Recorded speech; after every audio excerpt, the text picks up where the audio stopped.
Welcome to LinguaWire English A2. Today, we have two stories: a new Israel-Lebanon framework agreement and a dangerous heat wave in Europe. Please follow the podcast so you can practice every day with the latest episode. For transcripts and comprehension quizzes, visit LinguaWire.com.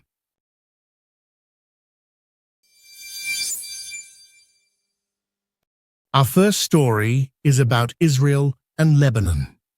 Michael is our LinguaWire diplomacy correspondent. Michael, what happened in Washington?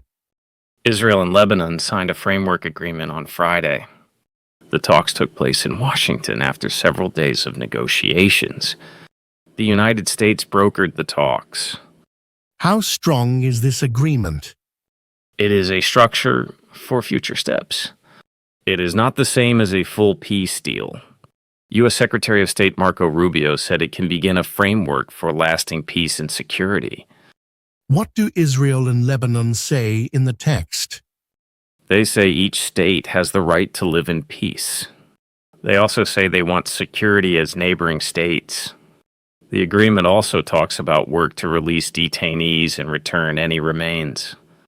But the situation on the ground is still difficult, isn't it? Yes, fighting has not fully stopped in southern Lebanon. There is already a ceasefire, but limited fighting has continued. In the past, ceasefires have still seen strikes across the border almost every day. Who is not part of this agreement? Hezbollah is not a party to the agreement. That is an important point. It is not clear whether Hezbollah will agree to withdraw its fighters. Where are those fighters being discussed? The text mentions the South Litani area in southern Lebanon. The agreement says the Lebanese army should restore authority across Lebanese territory. It also talks about disarming non-state armed groups, with this process being checked. What does Lebanon ask for? Lebanon asks for support from international partners. It especially mentions Arab partners under U.S. leadership. Why does Washington care about this now? Washington has worried that tension between Israel and Hezbollah could hurt wider peace efforts. Those efforts include a peace deal with Iran and a promise to end fighting on all fronts, including Lebanon. Does the agreement remove the risk of more fighting? No. Both governments say they still have the right to defend themselves. So the agreement opens a path, but it does not remove all danger. What should listeners watch next? Watch whether fighting goes down on the ground. Also watch whether armed groups accept the next steps. Without that, the agreement may stay only a starting point.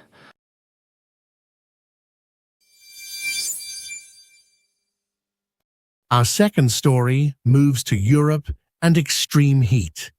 Sarah is our LinguaWire weather and climate correspondent.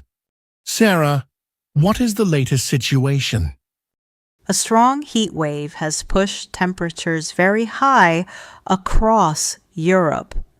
On Friday, June records were broken in Germany, Belgium, and the Netherlands. The death toll from the heat wave has also climbed in Spain and France. Germany had a very high number, didn't it? Yes. A temperature of 41.3 degrees Celsius was recorded in Saarbrücken. That city is in southwest Germany, near the border with France. The number is still provisional, so experts still need to check it. If it is confirmed, it would be Germany's highest temperature ever recorded. How are people being affected right now? Authorities have canceled concerts and other public events. They say the health risks are too high in this heat.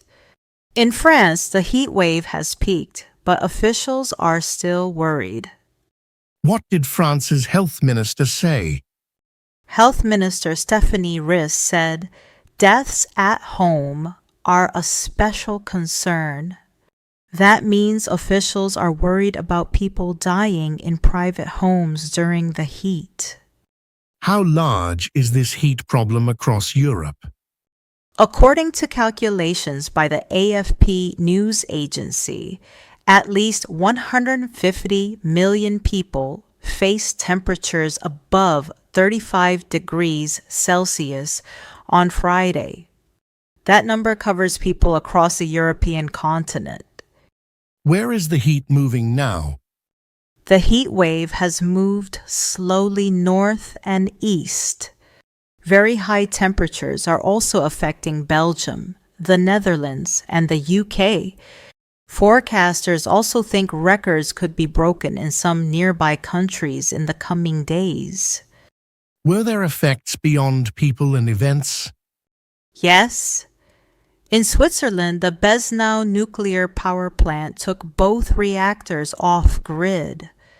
The river air reached 25 degrees Celsius. That water was considered too warm to cool the reactors well enough. What did weather experts say about the wider picture? A World Meteorological Organization spokeswoman warned of major impacts. She mentioned health, nature, farms, and work. She also said, "We need to get used to it, unfortunately." What may happen next in the coming days? More temperature records may be tested in nearby countries.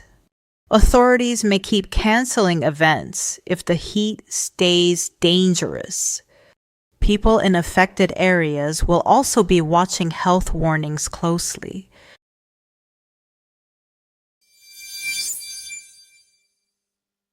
Now let's recap some useful English from the heatwave story. Part 1 is vocabulary.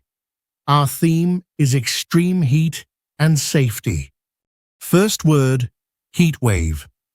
A heatwave is several very hot days in a row. In the story, the heatwave moved across Europe. Example, the city opened cool rooms during the heatwave. Second word, provisional. Provisional means not final yet. In the story, Germany's temperature record is still provisional. Example, the first result is provisional, so we must wait for the final result. Third phrase, health risk.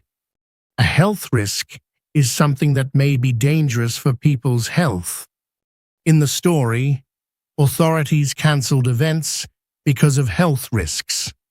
Example, very hot weather can be a health risk for older people. Part 2 is one useful verb, to cancel. To cancel means to stop a planned event before it happens. In the story, authorities cancelled concerts and public events. For the verb, say, I cancel, you cancel, he cancels, she cancels. In the past, say cancelled. Example 1. The school cancelled sports day because it was too hot. Example 2. They cancelled the train after a problem on the line.